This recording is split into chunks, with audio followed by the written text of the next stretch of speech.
예, 내 마음의 한시 6주차 세 번째 시입니다. 어, 우혁이라고 하는 분의 기전, 편지를 붙이다라는 시입니다. 우혁이라고 하는 분은 그 송나라 때 인물입니다. 자는 겁이라고 그럽니다. 겁이. 지금 여기 우리 화면에 보시지 겁이라고 하고요. 호는 죽국이라고 합니다. 강서성에 있는 이 풍성이라고 하는 곳의 출신이신데요. 이번엔 1181년이네요. 우리로 보면은 고려시대 무신집권이 진행되던 그 즈음인데 이때 진사과에 급제를 해서 무릉현의를 이제 제수받았던 인물입니다. 주로 이제 정치적인 어떤 사적이 좀 남아 있는 분이고요. 시를 많이 쓰는 작가라고 보기는 어렵습니다만은 연주식격에 이 시가 올라와 있습니다. 자, 시를 보도록 하겠습니다. 읽어볼게요, 같이. 자, 7,8염로 추수외 양삼 계안 석양변 필두 도처 혼부에 소파 한담 일포견. 네, 3, 4구 해석이 좀 어려웠습니다. 그래서 예전에 한번 읽었을 때도 어려웠다 생각했는데 나중에 해서 알게 됐어요. 아하, 4구를 내가 해석을 잘못했구나 라고 해서 이번에 강의를 준비하면서는 이 4구를 좀 이렇게 풀었습니다. 비법.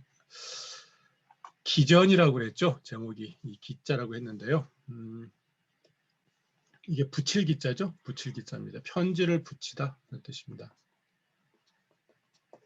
전이 편지 전자인데요. 편지지인데 6글자하고 같아요. 그러니까 전자입니다. 이게.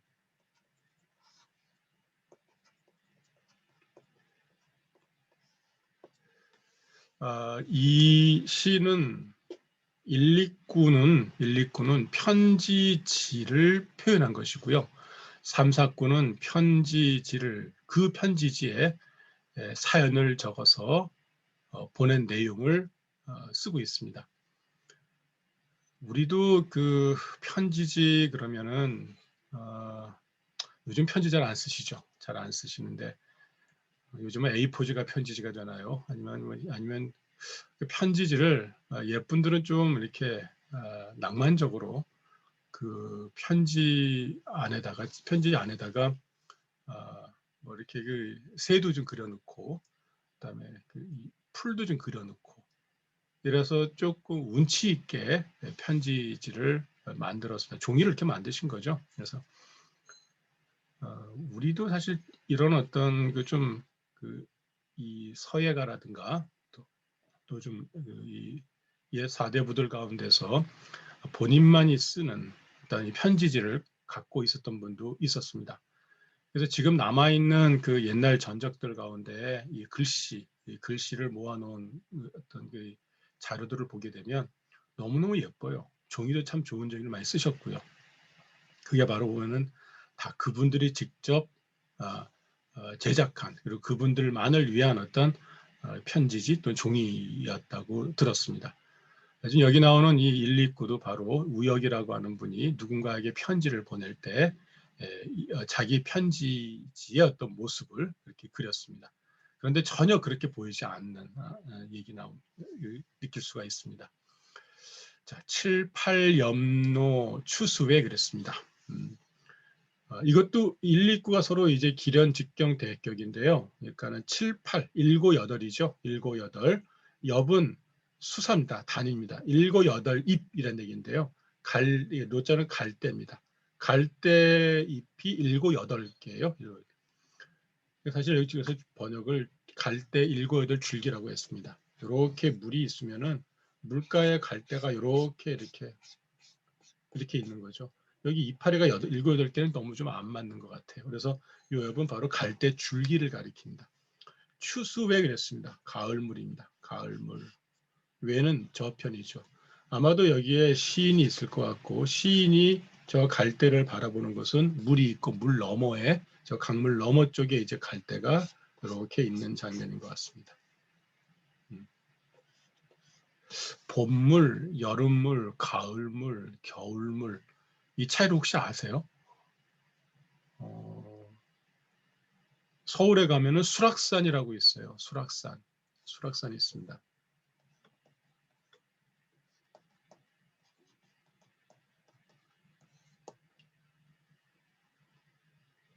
이 낙자가 물이 떨어진다는 뜻이 아니고요. 물이 없어가지고 물이 마를 정도로 그러니까 이 사계절마다 물의 양은 다 다르잖아요. 봄물 다르고 여름물 다르고 가을물 다르고 겨울물이 다릅니다. 그래서 물이 말라서 또 물이 없어서 이렇게 거의 바닥을 드러내거나 또는 바위가 제 모습을 다 드러내버린 그러니까 물 안에 자기 몸을 좀 감추고 있거나 담그고 있었던 바위가 자기를 남김없이 드러내는 그런 산이라고 하는 거죠. 재밌죠. 그러니까 가을물 할 때 여러분도 연상을 해주시면 좋을 것 같아요. 가을물의 특징이 뭘까? 그렇죠. 봄물하고 다릅니다. 봄물은 흔히 눈이 녹아서 또는 얼어붙었던 그 이 얼음이 물이 돼서 점점 물들이 불어나는 거죠. 점점 물이 생겨나는 겁니다.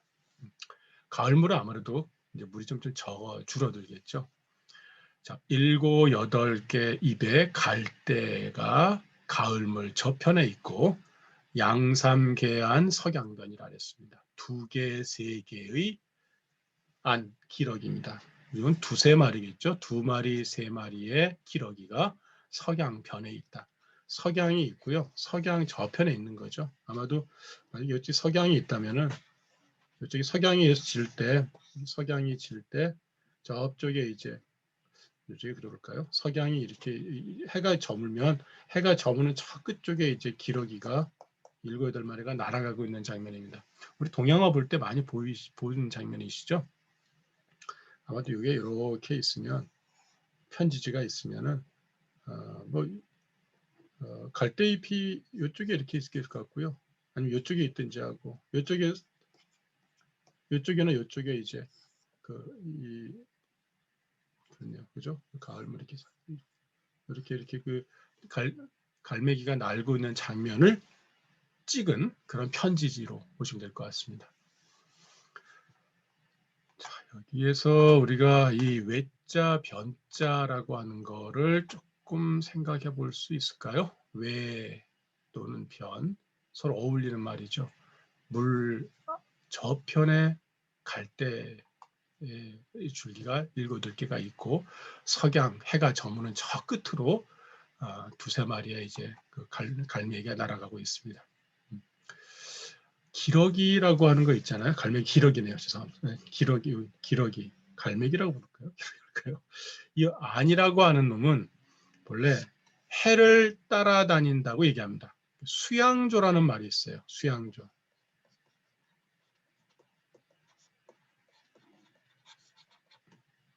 수양한다는다. 수양.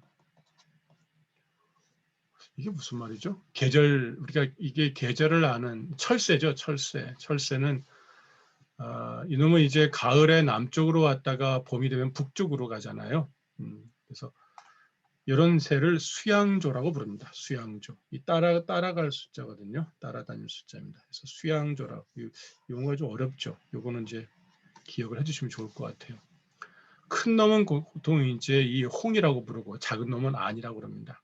기러기 홍, 기러기 안인데 작은 놈은 안이라고 부릅니다.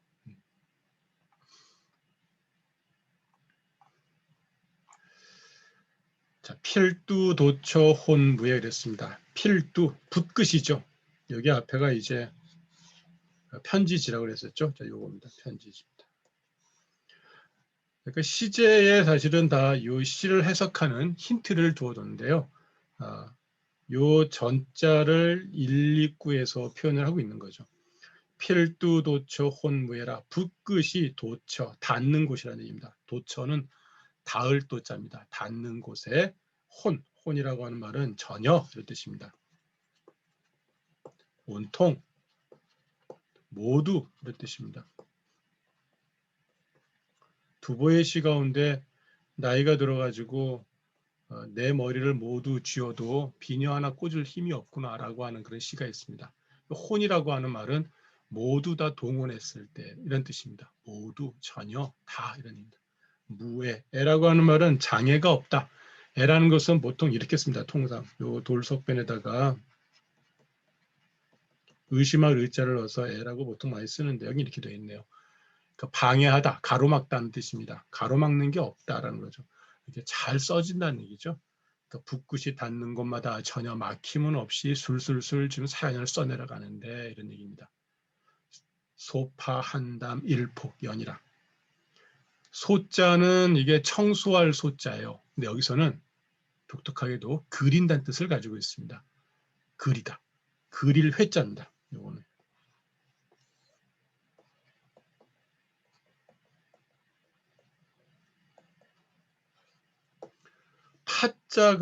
파자가 일종의 그 앞에 있는 글자의 의미를 더 강하게 만들어주는 역할을 합니다. 파자 하나만 가지고서는 깨뜨릴 파자잖아요. 그러니까는 모든 것을 다 처리했다 이런 뜻을 가지고 있습니다. 소파하면은 다 그려내다 이런 뜻을 갖습니다. 우리 살자 혹시 기억해 보시면은 이 죽일 살자가 만약에 웃을 살자 그러면은 웃겨 죽는다 이런 게 아니거든요. 아주 웃기다, 아주 우습다 할 때 이때 소를 써요. 아주 우습다. 그러니까 이것도 이 파라고 하는 글자는 요 살자처럼 앞에 있는 글자의 뜻을 강화시켜 주기 위해서 의미를 더욱더 강화시켜 주기 위해서 쓰이는 글자라는 겁니다. 그래서 소파를 하나로 단어로 보시면 좋을 것 같아요. 파자 하나만 가지고 해석하시면 안 됩니다. 그래서 소하면은 그리다라 했으니까 다 그려내다, 그려버리다 그런 얘기죠. 한담일폭연이라. 한담은 차가운 못입니다. 차가운 뭐 가을 계절이잖아요 지금. 기러기 날고 있고 갈대가 피어 있는 가을이니까 한담이겠죠. 실제로 뭐 차갑다는 뜻도 가지고 있는데 가을이어서 그렇습니다. 한자가 들어간 이유는. 그렇다고 여름이라서 뭐 따스한 몸물 이런 말은 없습니다.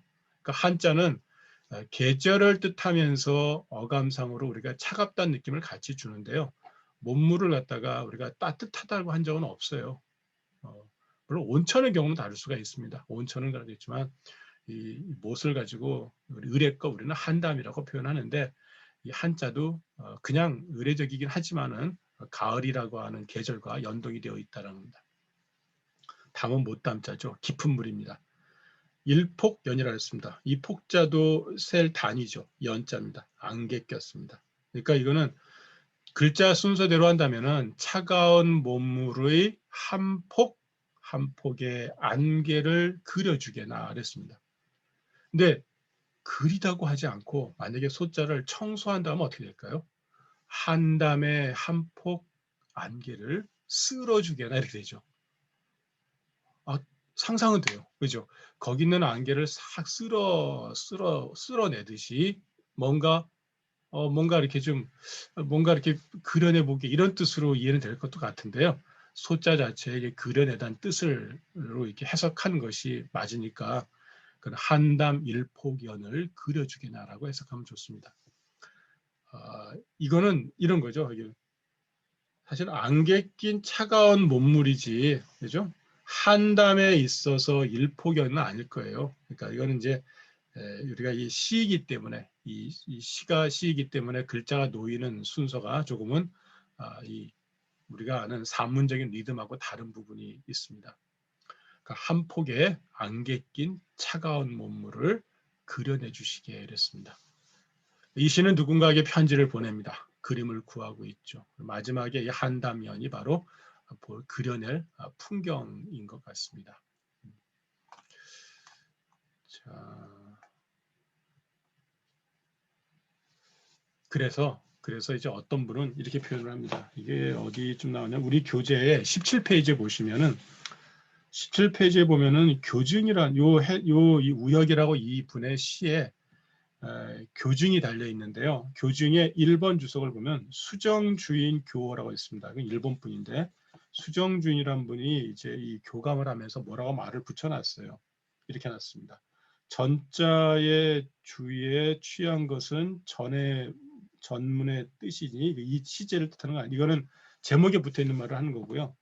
자, 여기에서의 전지는 설시전이나 금화전 등의 류를 가리킨다. 이 설시전은 바로 당나라 때 여류신이었던 설도가 이 종이를 그려가 제작해서 거기다 시를 썼다 그러죠. 그 다음에 나오는 말인데요. 여기 끝부분입니다. 연자분다. 그런데 이 삼사구의 뜻으로 보면은 아마도 이 그림을 구하는 작품으로 여겨진다. 약이 그렇다면 그러죠. 의요 소자상 가일 청자 독이라 그랬습니다. 마땅히 소자 앞에다가 청자 하나를 넣어서 읽어야 한다는 얘기죠. 무슨 말이냐면은 요 소자 앞에 청할 청자를 넣어서 읽어야지만 이 시는 산다 이런 겁니다. 그러니까 이 시에 대해서 많은 분들이 이런저런 고민을 하다가 결국에 낸 결론은 마지막 사구는 실제 시로 그림을 요청하는 사연이었다라고 하는 거죠. 그림을 구하는 것에가. 그래서 저도 이걸 표현해 드리기 위해서 이렇게 따옴표를 써놨습니다. 그래서 아예 안개 낀 차가운 몸물 한담 일포견을 그려주시게라고 해석을 했고요. 지금 이 교증줄을 다신 분도 청할 청자를 하나 넣는 것이 좋겠다라는 겁니다. 읽고 한번 다시 정리해 보도록 하겠습니다. 7, 8 염노 추수회. 그대로 한번 순서대로 해볼게요. 7, 8줄기의 갈대들 가을물 저편에 있고 양삼계한 석양변이라 2, 3마리의 기러기 석양가에 있네. 그죠? 갈대 7, 8줄기 가을물 저편에 있고 기러기 2, 3마리 석양가를 나네. 필두도초 혼무에 붓끝이 닿는 곳마다 전혀 막힘은 없나니 술술술 사연을 써내려가는 거죠. 소파 한담 일포견이라 안개 낀 차가운 몸물 한 폭을 그려주시게나. 순서대로 다시 해볼까요? 그려주시게 차가운 몸물의 한 폭의 안개를. 한시 공부하시다가 그 상상력을 동원하실 수 있으면 최대한 순서대로 한번 읽어보시고요. 그리고 나서 이제 다른 사람에게 전해주실 때 전달해 주시면서 읽어주시면서 말이 되니 한번 물어보시면 됩니다. 이해가 안 돼? 그러면 다시 한번 다듬으셔야 됩니다. 그래서 그 과정이 조금 한두 번 거쳐야 되기 때문에 조금 시간도 걸릴 수가 있고 또 표현도 다듬을 필요가 있어요. 그것들이 조금 어렵게 느껴지는데 오히려 어렵게 느끼지 마시고 조금은 재밌다라고 생각하시면 좋을 것 같습니다. 다만 여러분들이 정말 주의할 것은 번역문을 절대 보시면 안 됩니다. 다른 번역본을 보시면서 이 시를 뜯어맞추게 하시면 안 됩니다. 저도 이걸 강의 준비하면서 최대한 거의 다른 분의 강의를 번역을 안 보려고 내 노력을 합니다. 그래야지 저도 제 나름대로의 이 시 논리를 찾아낼 수가 있고 여러분에게 그래야지 제가 이 조금 공부했던 내용들을 전달해 드릴 수 있기 때문입니다. 잊지 마십시오. 다른 사람의 시 번역에다가 지금 있는 이 한자들을 끼워 맞추지 마시고 일단은 여러분이 시를 가지고 승부를 거신 다음에 나중에 아주 나중에 한번 맞춰보실 수는 있다고 생각합니다. 만약에 내가 틀리더라도 즉 자신이 틀리더라도 겁먹거나 두렵거나 위축될 필요는 전혀 없습니다. 제가 말씀드린 대로 최대한 이 시의 리듬에 맞춰서 시가 쓰여진 결대로 해나가는 작업들 해보시면 언젠가는 더 좋은 성취를 거둘 거라 생각합니다. 저는 이 시는 이번 강의에서 3, 4구 해석을 해결하면서 얻었던 나름대로의 성취감을 확인한 어떤 시였습니다. 감사합니다.